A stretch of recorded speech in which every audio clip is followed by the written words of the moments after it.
சித்தா திரைப்படம் நேற்று தான் பார்த்தேன். ஈரக்கோளம் நெடுங்கிடுச்சு. வெறும் திரைப்படம் தானே கடந்து போய்விட முடியல. இப்படியான சம்பவங்கள் இப்பவும் நம்ம சுத்தி நடந்துகிட்டு தான் இருக்கு. இந்த திரைப்படம் ஒரு எச்சரிக்கை மணியத்தான் அடிச்சிருக்கு. கடலூர் மாவட்டத்துடைய மையப்பகுதியில் அமைந்திருக்கக்கூடிய ஒரு கிராமத்தில் இருந்து ஒரு 4 வாரத்திற்கு முன்பாக நமக்கு ஒரு தொலைபேசி வந்துச்சு. இதே சித்தா திரைப்படம் வெளிவந்த தருணம் தான். அந்த அவங்க பேசுகிற பேச்சிலேயே பல பதற்றங்களும் இருந்துச்சு. பொறுமையாக என்னன்னு சொல்லுங்கன்னு கேட்டால் அவங்க சொன்னது அத்தனையும் அதிர்ச்சியாக தான் இருந்துச்சு. 5ஆம் வகுப்பு படிக்கக்கூடிய ஒரு பச்சிளம் குழந்தை பள்ளிக்கூடம் முடிஞ்சு வீட்டுக்கு செல்லக்கூடிய நேரத்தில் ஒரு கேடுகட்ட கெருநேட்டி அந்த சிறுமியை பாலியல் பலாத்காரம் செய்ய முயற்சிருக்கிறான். புத்திசாலித்தனமாக அந்த சிறுமி கத்தி கூச்சலிட்டு கதறிய பின்பாக தலைதெறிக்க ஓடி இருக்கிறான். ஒட்டுமொத்தமாக அந்த ஊர் மக்கள் ஒன்று கூடி அவனை காவல் நிலையத்தில் கொண்டு போய் சேர்த்திருக்கிறாங்க. காவல்துறையினரோ இது இரு பெரும் சமுதாயங்கள் வெவ்வேறு சமுதாயத்தை சேர்ந்தவர்களாக இருக்கிறாங்க. அந்த சிறுமி வன்னிய சமுதாயத்தை சேர்ந்தவர், அந்த கேடுகட்ட கருநாட்டி இன்னொரு சமுதாயத்தை சேர்ந்தவர். இது சமுதாய பதற்றத்தை ஏற்படுத்தினோம், நாங்கள் நிச்சயமாக இதில் நடவடிக்கை எடுக்கிறோன்னு காவல்துறையினர் உத்தரவாதம் அளிக்கிறாங்க. இதை பெரிதுபடுத்த வேண்டாம், இதற்கு இவனுக்கு போக்சோ சட்டத்தில் போட்டு சிறையில் அடைக்கிறோம்னு சொல்றாங்க. அந்த கேடுகட்ட கருநாட்டிக்கும் கட்ட பஞ்சாயத்து கும்பலை சேர்ந்தவர்கள் வக்காலத்து வாங்கிட்டு போய் நிற்கிறாங்க. அதுதான் உச்சபட்ச கொடுமை. காவல்துறையினர் அந்த கட்ட பஞ்சாயத்து கும்பலையும் மிரட்டி அடிச்சுட்டு அந்த பெண்ணுக்கு நீதி பெற்று கொடுத்துருக்கிறாங்க. போக்சோ சட்டத்தில் அடைச்சிருக்கிறாங்க அந்த நாயை. இந்த சம்பவங்களை ஒரு அதிர்ச்சியை ஏற்படுத்தின அடுத்த சில நாட்கள்ல, இதோ 2-3 நாட்களுக்கு முன்பாக உளஞ்சாவடிக்கு அருகாமையில் கரும்பு வெட்ட வந்த ஒரு தொழிலாளி, கூலி தொழிலாளி, 60 வயது மதிக்கத்தக்க 2 பேரை துள்ள துடிக்க கொலை பண்ணியிருக்கிறான். அவங்களுடைய நகையை பறிச்சிருக்கிறான். யாரா அவனு பார்த்தா அதே கட்ட பஞ்சாயத்து கும்பலை சேர்ந்தவன் தான். எப்படா தெரிஞ்சதுன்னு பார்த்தா இவனுக்கும் அந்த கட்ட பஞ்சாயத்து கும்பல் கட்ட தூக்கிட்டு போயிருக்கு கோர்ட்டுக்கு. என்ன ஒரு கொடுமை, எவ்வளவு ஒரு வக்கிரமம். இப்படியான சம்பவங்கள்லாம் நடந்துகிட்டு இருக்குது. இது யாரோடைய தைரியத்தில் நடந்துகிட்டு இருக்கு? இதுக்கெல்லாம் பின்னர் இருந்து நீ எது வேணாலும் பண்ணு, நீ என்ன வேணாலும் பண்ணு, நான் பின்னாடி இருக்கிறேன்னு சொல்லி கூட தைரியம் கொடுக்கறது யார்? எவ்வளவு ஒரு பின்னோக்கி இந்த சமுதாயம் சென்றுகிட்டு இருக்கு. ஒரு அச்சத்தோட, அது ஒரு அச்ச உணர்வோட வாழ வேண்டிய கட்டாயத்தில் இந்த மக்கள் இருந்துகிட்டு இருக்கிறாங்க. காவல்துறையினர் அன்னைக்கு ஒரு சமூக பதட்டம் ஏற்பட்டு விடக்கூடாது என்பதற்காக அன்னைக்கு அவன் மேல உடனடியாக நடவடிக்கை எடுக்கிறாங்க. எதிர்த்தரப்பில் இருக்கக்கூடியவர்கள், அந்த பெற்றோர்களும் சரி, பாட்டாளி மக்கள் கட்சியினரும் சரி, வன்னியர் சங்கத்தினரும் சரி, அந்த ஊர் பொதுமக்களும் சரி, இதுல நீதி கிடைச்சா போதும், இதை பெரிதாக்கி அரசியல்படுத்த வேணாம், ஏனென்றால் இதுல பச்சிலம் குழந்தை உன்ன பேரை வேணும்னே இழுப்பாரோ என்பதற்காக அதை கடந்து போயிருக்கிறாங்க.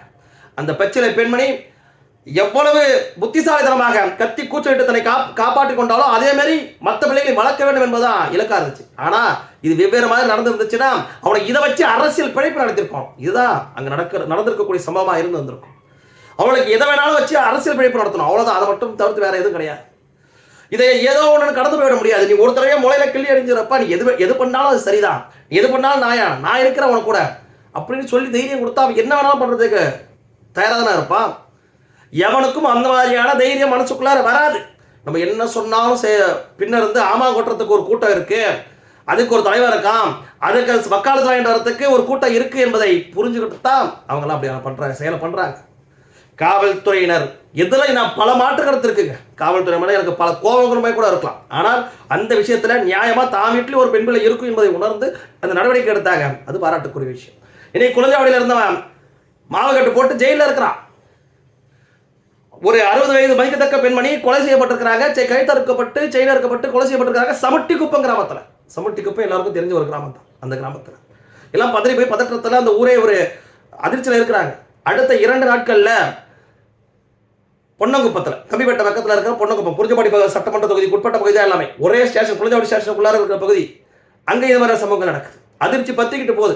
யார் யாருமே சந்தேகப்படுறாங்க. ஆனால் கடைசியில் கரும்பு வெட்ட வந்த ஒரு கருநாட்டி பையன் இந்த மாதிரியான வேலையை செஞ்சிருக்கிறான். வெறும் 23 வயது தான் ஆகுது அவனுக்கு. என்ன மாதிரியான மனநிலையில் அவங்களாம் இருக்கிறாங்க, அவங்களை இப்படியெல்லாம் ஏன் வழிபாடு நடத்துறாங்க அப்படின்றதான் தெரியல. ஒரு உழைக்கின்ற சமுதாயத்தை இந்த காட்டை திருத்தி கழனியாக்கி வச்ச ஒரு சமுதாயத்திலிருந்து ஒரு சில பேரை நயவஞ்சகமாக அந்த சமுதாயத்தில் எப்படியான தலைவர்கள்லாம் இருக்கிறாங்க, எப்பேற்பட்ட அறிவாளிகள்லாம் இருக்கிறாங்க, எப்பேற்பட்ட ஒரு உச்சபட்சத்தில் இருக்கிற இடங்கள்லாம் இருக்கிறாங்க, எவ்வளோ பேர் நம்ம படித்து தெரிஞ்சுக்க வேண்டிய தலைவர்கள்லாம் இருக்கிறாங்க. ஆனால் அந்த சமுதாயம் 2000 வருடங்களாக கட்டி காத்த பெருமையை எல்லாம் ஒரு சில பேர் இப்படியாக ஒரு வேலையை செஞ்சுட்டு போயிடுறாங்க. அந்த சமுதாயத்தில் இருக்கக்கூடிய அத்தனை பேரும் தலைவனை எதிர்க்கிறாங்க.